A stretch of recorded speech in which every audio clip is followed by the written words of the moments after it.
आज का कार्यक्रम कविता संग्रह का विमोचन है, चाक पे माटी समन।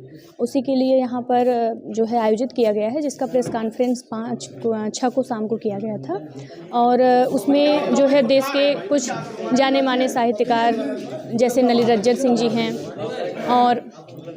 सिंह जी हैं और स्वप्निल श्रीवास्तव जी हैं और वरिष्ठ आलोचक रघुवंश मणि त्रिपाठी जी हैं। तो ये सब लोग आए हुए हैं और उस पर एक बृहद परिचर्चा का कार्यक्रम आयोजित किया गया है।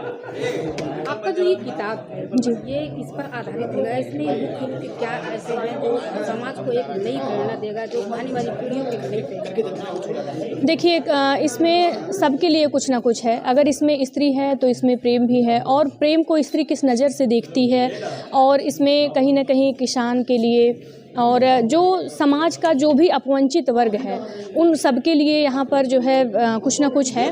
और रही बात समाज को प्रेरणा देने के लिए कि तो कविता वही होती है जो कि समाज में एक अच्छा उद्देश्य के साथ अच्छी आए और जो कि लोगों की संवेदना पर चोट करे, उनके अस्तित्व के भीतर जो एक कॉम्प्लेक्स है उसको तोड़े। तो कहीं ना कहीं कविता को हमने कविता के रूप में लिखने का प्रयास किया है, जिसका उद्देश्य यही है कि एक अच्छी कविता लोगों तक पहुँचे। देखिए किताब का शीर्षक है चाक पे माटी समन।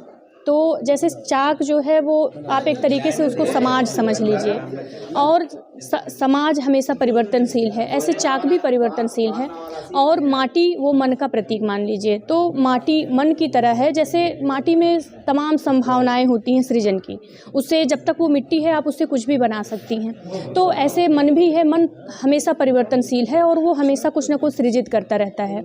तो इसका शीर्षक यही है। बाकी तो चाक और मन दोनों बहुत विस्तृत हैं और उसको अलग अलग जो लोग हैं पाठकगण हैं वो उसको अलग अर्थों में अपना लेते हैं।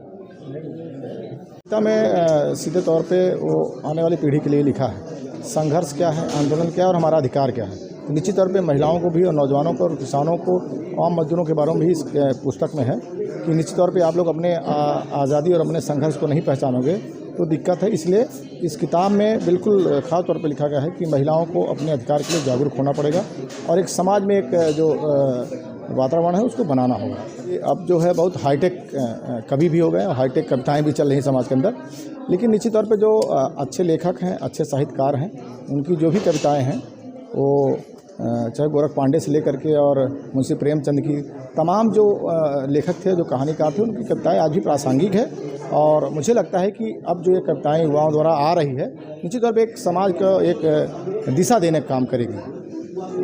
चाक पे माटी समन, जिस पर नहीं उगेगी घास, नहीं बरसेगा पानी, हर औरत जो गढ़ी जाती है मैं हूँ उसकी कहानी।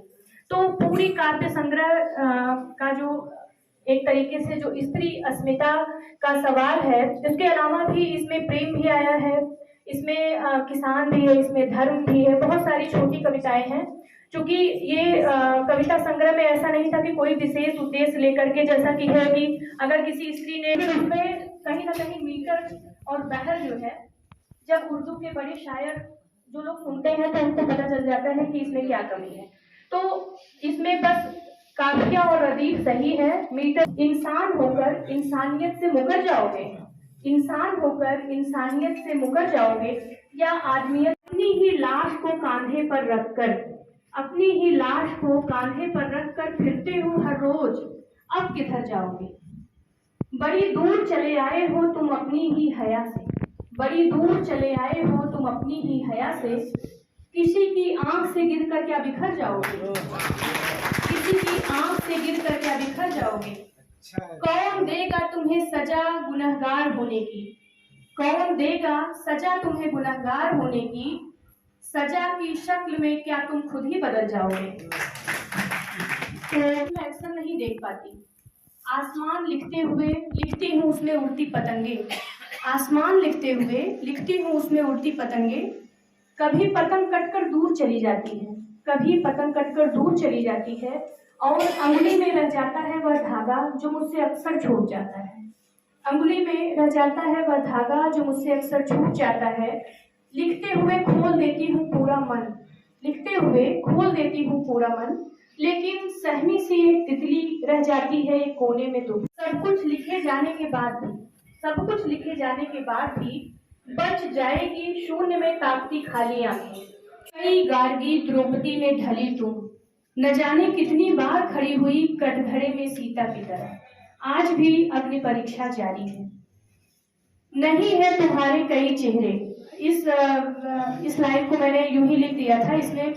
नहीं है तुम्हारे कई चेहरे, छलना नहीं सीखा, आवा की नमिता की तरह जलती हो तुम। आवा चित्रा मुद्गल का एक उपन्यास था जो मैंने उस समय पढ़ा था। मुझे उसकी नायिका नमिता बहुत पसंद आई थी और इसीलिए उसको मैंने यहाँ पर वो किया है, मतलब व्याख्यायित किया है। आवा की नमिता की तरह जलती हो तुम, पिकासो के चित्रों में उभरी हो तुम, सूजन मैग्नो की कविता की तरह अब भी जंग तुम्हारी जारी है। रोटियों की परिधि से बाहर निकलकर धरती की ऊंचाई गहराई को मापना होगा। चरित्रों के खाके से झांकना होगा बाहर। चरित्रों का खाका जैसे सीता, द्रौपदी, ये सब जो एक चरित्रों के खाके में स्त्री को बैठा दिया गया है कि अगर वो इससे बाहर गई तो वो स्त्री है ही नहीं। तो चरित्रों के खाके से झांकना होगा बाहर। इमारत की पहली ईंट हो तुम, बदलनी होगी करवट एक बार फिर। पुरुषों ने लिख डाला आधा इतिहास, अब तुम्हारी बारी है। क्योंकि स्त्री जितनी भी लिखी गई वो पुरुषों के दृष्टिकोण से ही लिखी गई थी। अगर आप जैसे कुछ लोग उदाहरण देते हैं कि स्त्रियों की स्थिति ऋग्वैदिक काल में बहुत अच्छी थी, उत्तर वैदिक काल में आके खराब हो गई, तो 2-4 स्त्रियों के उदाहरण से अगर सीता जी ने स्वयंवर कर लिया तो इसका मतलब ये नहीं समाज में सारी स्त्रियों को उतनी ही आजादी थी स्वयंवर की।